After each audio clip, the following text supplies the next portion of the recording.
Selamat pagi, salam sejahtera. Isu hangat pagi ini gempar, Perdana Menteri bakal lakukan rombakan kabinet. Berita sepenuhnya. Perdana Menteri bakal lakukan rombakan kabinet. Perdana Menteri Ismail Sabri Yaakob bakal mengumumkan rombakan kabinet pertamanya sejak memegang jawatan utama itu pada Ogos lalu, yang mungkin menjadi ujian sejauh mana beliau berjaya dalam memimpin gabungan kerajaan itu ketika perbalahan antara Bersatu dan kumpulan UMNO diketuai Najib Razak terus memuncak. Malaysia Now difahamkan rombakan kabinet itu mungkin berlaku seawal bulan depan. Walaupun satu sumber dalaman UMNO berkata rombakan barisan anggota kabinet tersebut tidak akan dilaksanakan secara besar-besaran. Bagaimanapun, tumpuan akan diberikan kepada Bersatu, Menteri dan Timbalan Menteri dari Perikatan Nasional PN. Sebarang perubahan dari sudut keseimbangan parti-parti dalam kabinet ketika ini perlu memastikan gabungan kerajaan itu tetap utuh, walaupun perbalahan dan serangan terus berlaku, terutamanya antara UMNO dan Bersatu. Dari sudut itu, sumber rapat dengan pentadbiran Ismail Sabri Yaakob memaklumkan kepada Malaysia Now usahanya untuk mengimbangi antara kedua gabungan itu bagi mengekalkan kesatuan kabinetnya lebih sukar daripada apa yang pernah dialami Dr. Mahathir Mohamad.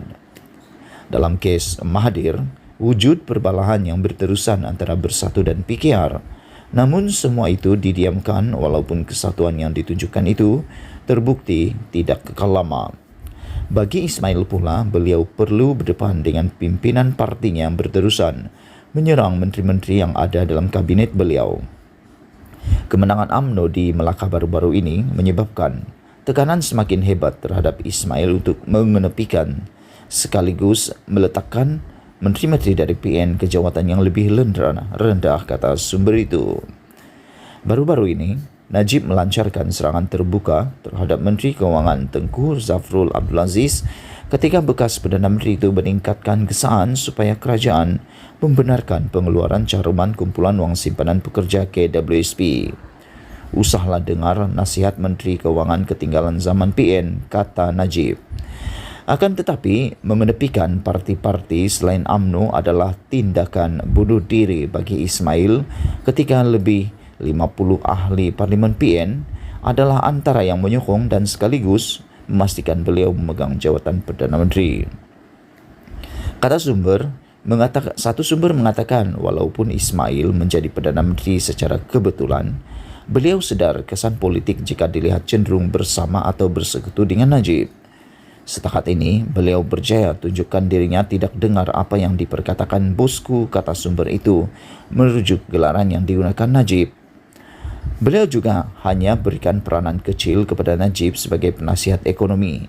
Sementara Muhyiddin yang merupakan musuh utama Najib diberikan kuasa besar dengan jawatan penting menangani pelan pemulihan pasca pandemik. Dengan nasib politik Najib, begitu juga Zahid dilihat malap ekoran perbicaraan kes rasuah mereka, Ismail tahu bagaimana untuk tangani suara-suara dari luar, tambahnya. Sama ada rombakan akan menjejaskan kedudukan PN dalam jawatan utama kabinet, hanya satu bahagian daripada isu itu. Ismail juga perlu menguruskan kumpulan anti-Najib yang wujud dalam UMNO, kata sumber itu lagi. Mereka termasuk Hisamuddin Hussein, Khairi Jamaluddin, Syahidan Kasim, Anwar Musa, belum lagi pemimpin-pemimpin parti komponen BN yang sudah menunjukkan mereka tidak mahu dipimpin Najib dan Zahid. Kebanyakan anggota kabinet UMNO, MCA dan MIC menolak cadangan Najib dan Zahid untuk keluar daripada kerajaan yang dipimpin Muhyiddin ketika puncak kempen dua pemimpin UMNO bagi menumbangkan kerajaan PN Julai lalu. Dengan sabitan mahkamah bahawa Najib bersalah dalam kes rasuahnya, sementara Zahid juga dilihat bakal menerima nasib yang sama, Ismail memiliki peluang untuk meneruskan tugasnya sebagai Perdana Menteri sehingga pilihan raya umum yang mesti diadakan dalam tempoh 17 bulan dari sekarang. Sehingga saat itu, sama ada beliau akan menjadi Perdana Menteri paling singkat dalam sejarah masih belum dipastikan. Sekian isu hangat pagi ini. Jangan lupa tinggalkan komen anda. Sila tekan butang subscribe. Setiap daripada komen anda amatlah dihargai. Malaysia kita punya, kita jaga sama-sama. Cintai Malaysiaku. Kita jumpa lagi. Bye-bye.